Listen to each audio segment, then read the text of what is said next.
অনেক দিন আগের কথা, একটা পুরনো গ্রাম ছিল।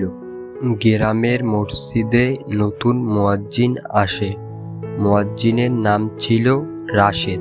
নতুন মুয়াজ্জিন এশার নামাজ শেষ করার পরে মসজিদ পরিষ্কার করছিল। তখন কয়েকজন গ্রামবাসী নতুন মুয়াজ্জিনের কাছে আসলো। রাশেদ ভাই, শুনছেন, নামাজের পরে এই পিছনের ঘরে কখনোই যাবেন না। কেন? এটা তো আল্লাহরই ঘর, তাই না? এই ঘরেই একজন হাফেজ সাহেব রাতের বেলা মারা যান। তারপর থেকে এই ঘরে কেউ থাকে না। গভীর রাতে রাশেদ একা মসজিদের ভিতরে বসেছিল। তখন সে শুনতে পেল কে যেন কোরআন শরীফ পাঠ করছে। পরের দিন সকালে রাশেদ সাহেব ইমাম সাহেবকে জিজ্ঞাসা করল, এই ঘরে কি কেউ আছে?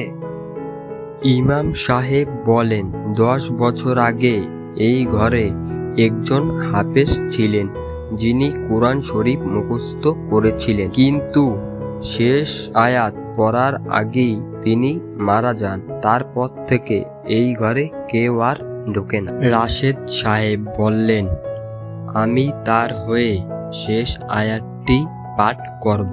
রাত 12টার সময় রাশেদ সাহেব একা একা ওই ঘরের ভিতরে প্রবেশ করল।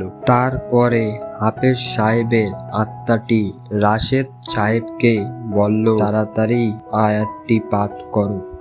রাশেদ সাহেব আয়াতটি পাঠ করল এবং তার সাথে সাথেই সকাল হয়ে গেল। হাফেজ সাহেবের আত্মাটি মুক্তি পেল। দুপুরে গ্রামবাসীরা যখন নামাজ পড়তে আসলো, তখন তারা মুয়াজ্জিন সাহেবকে ওই ঘরের সামনে দেখতে পেল। মুয়াজ্জিন সাহেব বললেন, আলহামদুলিল্লাহ, ভয় নয়, ঈমান রাখো আল্লাহর উপরে, তাহলেই তো ভয়কেও জয় করতে পারবে। ভিডিওটি ভালো লাগলে চ্যানেলটি সাবস্ক্রাইব করুন।